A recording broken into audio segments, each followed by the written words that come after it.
It doesn't come from a tabloid leak. It comes from the one royal who rarely speaks unless the truth is already burning, Princess Anne. She reveals Harry's final plea private, urgent, and filled with desperation, and confirms that William and Catherine rejected it.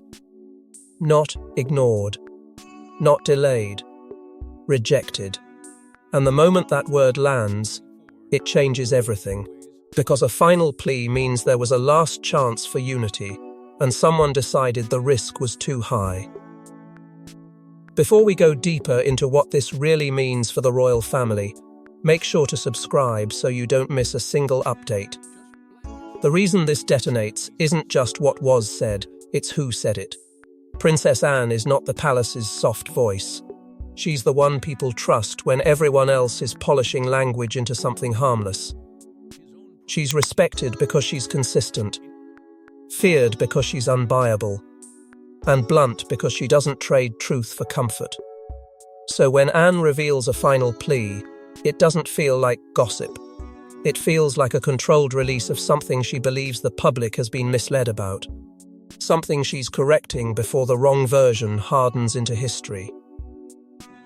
And the phrase final plea is loaded.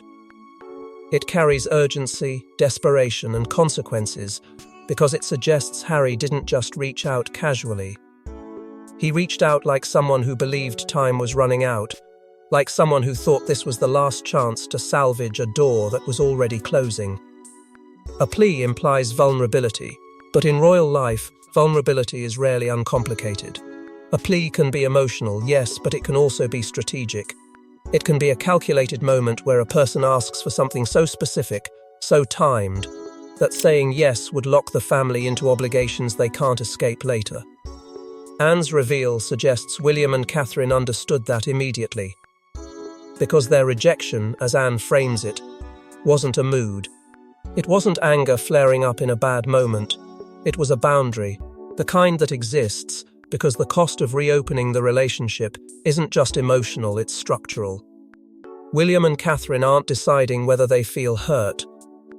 They're deciding whether they can trust the future with someone who has already proven to them, in ways they won't publicly list, that trust can be turned into leverage. That's what makes the rejection feel so final. It's not about punishment. It's about prevention.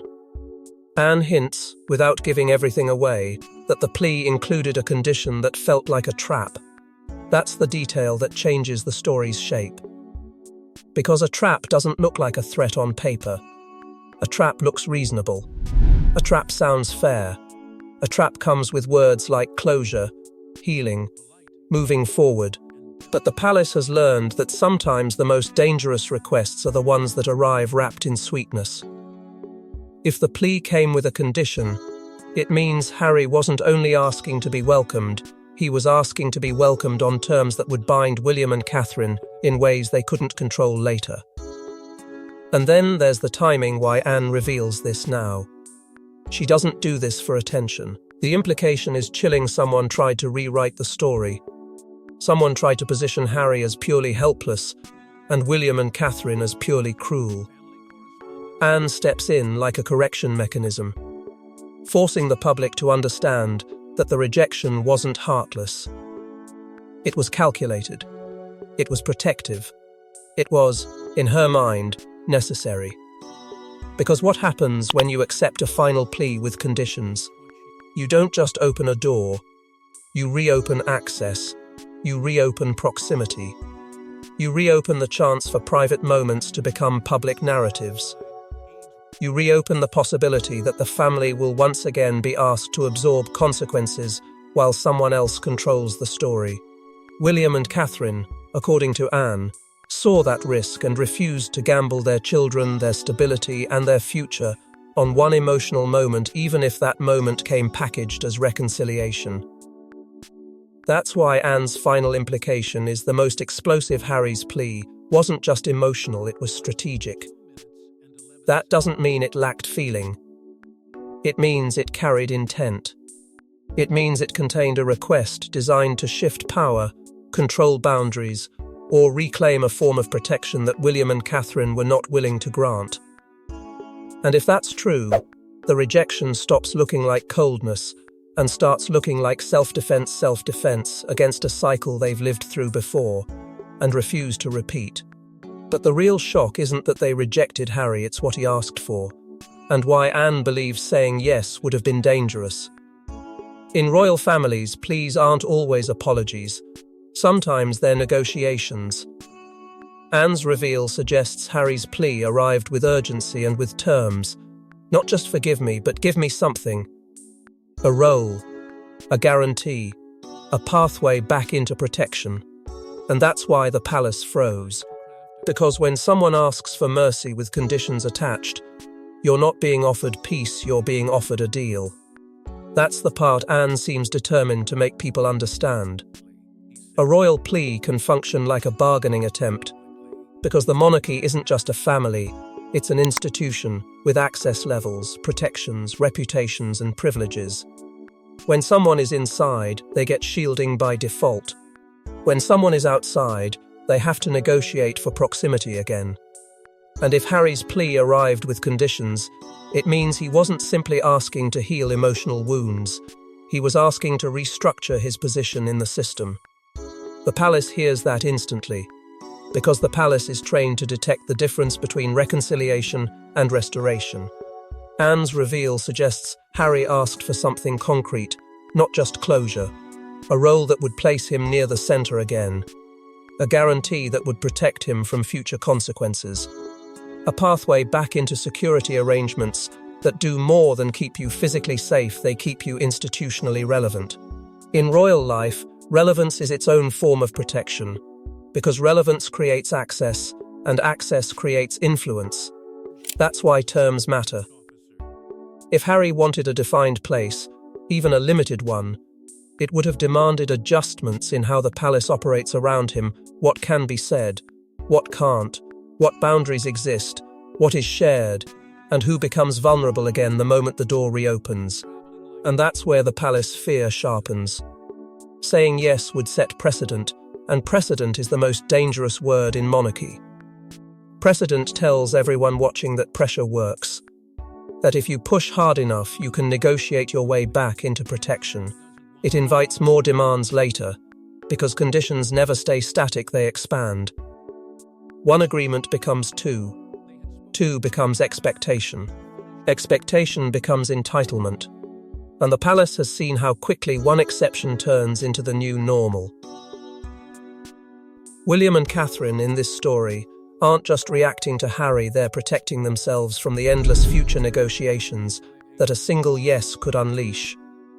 Anne's skepticism is what makes this feel colder and more ominous. She doesn't frame Harry as purely villainous, but she refuses to frame him as purely helpless. She hears tactics, not just pain. She recognizes the way urgency can be used to rush decisions before people have time to think. She recognizes how desperation can be real while still being strategically deployed. Because a person can feel genuinely broken and still know exactly which levers to pull inside a royal institution. And when you combine emotion with leverage, you get a plea that's impossible to accept without consequences. The terms, as hinted, likely touched the most sensitive fault lines: money, security, and media boundaries. Those are the three areas where trust either exists or collapses. Money can be framed as support while acting as obligation. Security can be framed as family care while functioning as protection and status. Media boundaries can be framed as privacy while actually controlling what can be said and what can't by both sides. If the plea included any condition that restricted William and Catherine's ability to protect their children, their image, or their future, the palace would interpret it as a risk disguised as reconciliation. And then comes the cliffhanger that makes the rejection feel less like cruelty and more like alarm. The plea allegedly referenced something Harry knows. That phrase changes the temperature immediately, because what I know is how leverage announces itself without directly threatening. It's a shadow that says, I have information that matters. In a normal family, it might mean a painful secret. In a royal family, it can mean institutional vulnerability. It can mean details that could be weaponized by outsiders. It can mean a narrative that, once released, can't be contained. So if what Harry knows entered the room, if it hovered in the plea like an implied consequence, then William and Catherine's rejection stops looking like spite. It starts looking like self-defense against a cycle where every reconciliation comes with a hidden price, and every hidden price becomes a future headline. And when what Harry knows enters the room, the rejection starts looking less cold and more like self-defense. William didn't reject Harry out of spite. He rejected him out of memory. Years of private damage, public spectacle, and trust shattered beyond repair turned this moment into a test of survival. Anne describes William as calm but final, the kind of calm that comes after too many betrayals. Because in William's world, the most dangerous thing isn't an enemy outside the palace, it's a brother who keeps proving he can't be trusted inside it.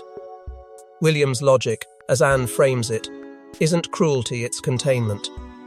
Protect family. Protect institution. End cycles. He's not weighing a single plea, he's weighing the pattern behind it. Every promise that turned into a headline, every private moment that became public narrative, every attempt at peace that arrived with conditions, and then consequences. That's why his calm is so unsettling. It's the calm of a man who has already grieved the relationship in private, already accepted the loss, already decided that safety matters more than sentiment. The emotional weight sits under the surface like stone betrayal fatigue, grief and anger held under tight control, not because he feels nothing, but because feeling too much would make him vulnerable to another round of pressure. And that vulnerability is exactly what he refuses to give. Anne suggests William feared the plea wasn't a bridge, it was a doorway. A doorway for future leaks. Future negotiations, future one more chance conversations that never end cleanly. William understands something the public often forgets in royal life. Access is everything. If you reopen access, you reopen risk. You reopen proximity to the children. You reopen opportunities for private dynamics to be observed, interpreted, and then weaponized. So William demands what any man protecting his family would demand: a guarantee, a line that cannot be crossed, a boundary that will be respected even when emotions flare or headlines tempt. And Anne implies Harry couldn't give that guarantee, not in a way William could trust, not in a way that would withstand future storms. Anne, quietly, backs William's boundary. And that matters, because Anne is the institution's spine. She doesn't choose sides for drama. She chooses sides for stability. If she stands behind William, it signals she believes the refusal is not just personal, it's necessary. She sees the monarchy as something fragile that must be guarded against internal fractures, and she views repeated breaches of trust as structural threats. So when William's rejection lands, it lands with more than his authority. It lands with the silent endorsement of someone who has watched the family survive crisis after crisis, by learning one brutal lesson: sometimes the only way to stop pain is to stop access. And then comes the sentence Anne describes as the one that ends the conversation. Not a speech, not an argument. A single line delivered with finality, something that doesn't insult Harry, but closes the door permanently. The kind of sentence that says this isn't up for negotiation, because William understands that negotiations are where the palace bleeds. Negotiations create openings, openings create leverage, and leverage creates war. But Catherine's role in this decision is what truly stuns people, because she wasn't the peacemaker this time. For years, Catherine was the bridge, the calming presence, the one who could soften William's anger with patience. But Anne reveals something chilling: Catherine supported the rejection, and her reason wasn't personal resentment. It was protection. Protection of her children, protection of William, protection of the future. Because Catherine understands that one weak moment can become a permanent vulnerability, and she refused to let Harry's plea become the crack that outsiders exploit forever. Catherine's shift from mediator to protector is the quiet turning point that changes the entire story. She isn't thinking in romantic terms like family healing. She's thinking in maternal terms like what survives. Her fear isn't abstract. It's specific children's privacy, family stability, a home life that cannot be turned into a public battleground again. And because she has watched patterns play out, leaks, media storms, narratives bending private moments into public weapons, she recognizes danger faster than people expect. She recognizes that terms can be traps, that conditions can be control, that urgent pleas can still be strategic. So her no is calm, not cruel yet absolute. The kind of refusal that doesn't insult, but doesn't move. Anne hints Catherine asked one question that exposed Harry's motive, and that question is the knife hidden inside the velvet.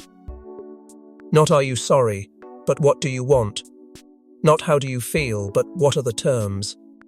A question that forces the plea to reveal whether it's about love or leverage, whether it's about reconciliation or restoration. And once Catherine asked it, once she heard the answer, the plea stopped sounding like heartbreak and started sounding like a calculated move designed to regain something concrete. And when that question is revealed, the plea starts to sound less like heartbreak and more like a calculated move. Princess Anne doesn't reveal private pleas for entertainment. She reveals them as warnings. The timing matters, because it suggests someone attempted to rewrite what really happened, painting William and Catherine as cruel and Harry as helpless. Anne steps in to correct the record, and the correction is brutal. The rejection was justified. Because the plea wasn't only about family, it threatened the monarchy's stability. And Anne won't let the public be manipulated. Anne's voice is uniquely credible in royal conflicts because she isn't a performer and she isn't a negotiator. She's a guardian of the institution who has survived by refusing to play the palace's favorite game, polished ambiguity. When Anne speaks, it's rarely to soothe. It's to stop something from spreading. And what she's trying to stop here is not just gossip, it's a narrative drift. A public manipulation that turns a complex boundary into a simple villain story. She recognizes the pattern, selective details leak, sympathetic framing grows, and suddenly the public believes the loudest version rather than the truest one. Anne refuses to let that happen. Because the moment the public is steered, the monarchy becomes vulnerable. If the world accepts the idea that William and Catherine rejected Harry out of cruelty, then the next step is pressure to fix it. Pressure to heal, pressure to reunite, pressure that can be weaponized by anyone who benefits from instability. Anne frames the rejection as duty, not emotion, because duty is the only language that can justify harsh boundaries without turning into personal warfare. She's essentially saying this wasn't a sibling spat. It was a stability decision. A decision made because the plea carried risks that the public wasn't meant to see. And Anne's tone implies she knows more than she is saying. That's what makes it ominous. She doesn't spill everything, but she leaves the outline of something sharper behind her words, enough to suggest the plea contained terms, pressures, or implied consequences that would have created leverage over the monarchy if accepted. She speaks like someone who has read between the lines, who has seen how reconciliation can be used as a route back into access, and how access can be turned into future influence. The warning isn't just about Harry's feelings, it's about the system's survival. Then the cliffhanger slips in like a sealed envelope. Anne implies a document or message exists proving the terms. Proof doesn't have to be public to be powerful.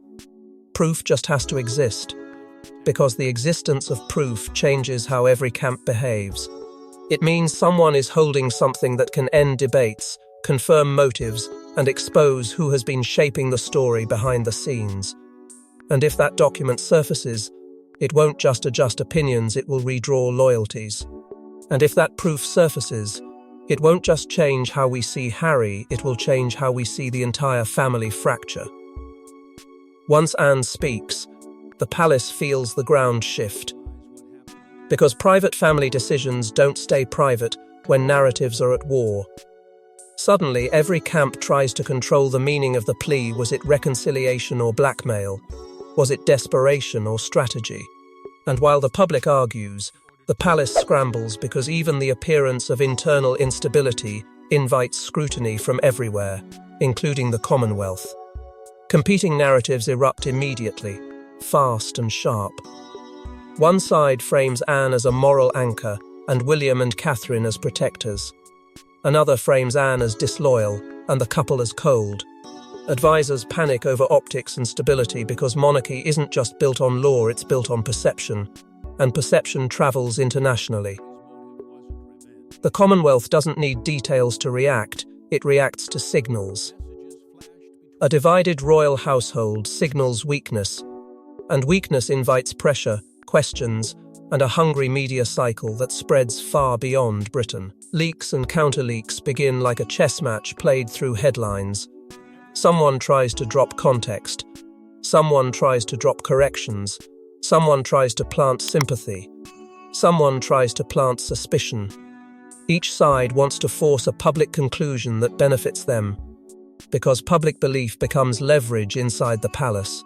That's why a public statement is drafted in panic, because silence gets interpreted as guilt and denial gets interpreted as fear.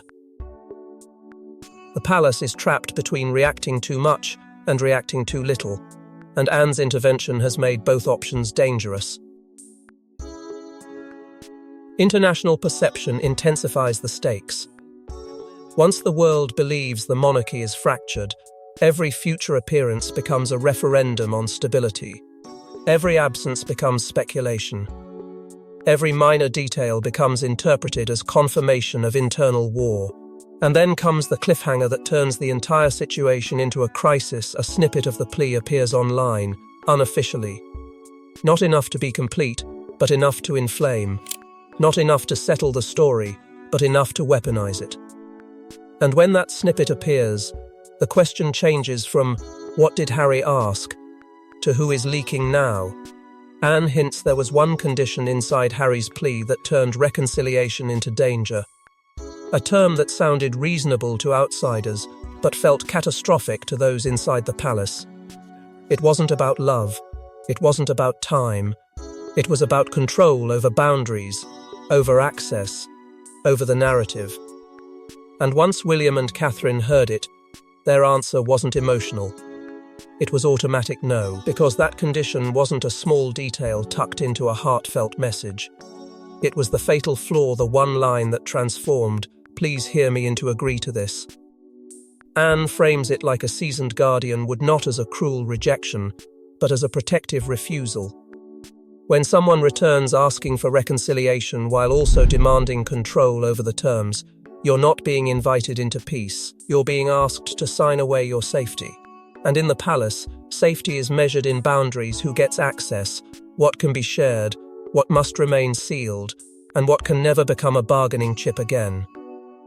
That's why the condition threatened privacy, security, and precedent all at once. Privacy, because any renewed access raises questions about the children, the household, and the intimate spaces that must remain untouched. Security, because the moment you expand the circle, you expand the risk: more intermediaries, more knowledge, more opportunity for accidental exposure. Precedent, because once a condition is granted for one person, it becomes the model for the next demand. The monarchy cannot survive if it teaches the world that the way back in is through terms and pressure. Anne hints the condition may have involved media boundaries, money, or formal role restoration, 3 areas that sound normal to outsiders but feel like tripwires to insiders. A media boundary can sound like a respectful request, but inside the palace, it can function like narrative control restrictions on what can be said, what can be denied, what must be tolerated, what must be silently absorbed. Money can sound like practical support, but inside royal life it becomes obligation, an anchor that can later be framed as proof of entitlement or proof of approval. And role restoration isn't just a job title. It's proximity, legitimacy, and access. It places a person near the center again, where every move becomes consequential and every private moment becomes potentially public. And then comes the darker edge Anne implies without saying outright, the condition tied to something Harry could threaten to reveal. Not necessarily a loud threat, but the kind that hangs in the air like a shadow. You know what I've lived through. You know what I know. You know what could come out. In a normal family, that would be emotional blackmail. In a royal family, it can become institutional leverage. It can be used to bend the conversation until everyone is negotiating not with love, but with fear of consequence. That's why William and Catherine's answer was automatic. They heard the condition and recognized the trap, accept it, and lose control of the boundary forever. Reject it and carry the emotional cost in private. But they chose the cost they could manage. Because grief can be survived, vulnerability exploited for years cannot. Anne's telling suggests they weren't rejecting Harry's humanity, they were rejecting the structure of the plea, the framework that made yes too dangerous. Then the cliffhanger drops like a blade in the dark. Anne implies Harry already tested the condition once before. That one implication rewrites everything. Because if he tested it before, then the plea wasn't a clean, innocent last attempt. It was a calculated return to a strategy that had already been used, perhaps to probe boundaries, perhaps to force a reaction, perhaps to see how much control could be reclaimed. And if he tested it before, then William and Catherine's refusal stops looking like stubbornness and starts looking like pattern recognition, refusing to repeat the same mistake with higher stakes. And if Harry tested it before, then this plea wasn't the first strike, it was the final gamble. By the final stage, everyone understands rejecting a final plea isn't just a family decision, it's a permanent fork in the monarchy's future. William and Catherine don't just say no, they define the boundary of the next reign. Anne's reveal makes the emotional cost unavoidable: grief, guilt, and a door that may never open again. But it also makes the strategic reality clear: some reunions are too expensive. Because this decision isn't merely about pain. It becomes policy in everything but name. It tightens circles, reduces access, hardens narratives, and locks in a new understanding inside the institution. Protection comes first, even when it breaks hearts. The emotional cost is real. Grief without reconciliation is a kind of quiet mourning. The mourning of what could have been, the mourning of a brotherhood that will not be repaired. But that grief is carried privately, while the monarchy carries stability publicly. Because stability is the currency the institution cannot lose. Consequences unfold immediately. The household becomes smaller. The briefings become stricter. The language becomes colder. Every interaction becomes filtered through the memory of what was almost reopened. And as the division hardens, the public debate intensifies, because people will always want a simple story: hero and villain, cruel and helpless, right and wrong.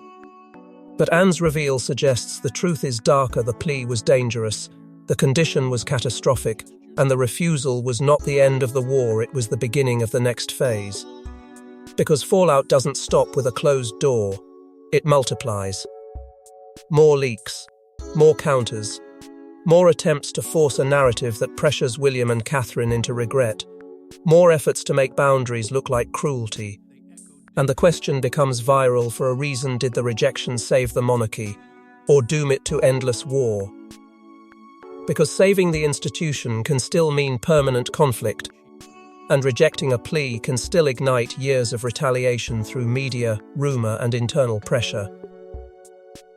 And just when you think the story ends with a closed door, it doesn't, because the real fallout begins when the world learns what Harry threatened to bring with him. Thanks for watching. Please don't forget to like and subscribe, and we will see you in next one.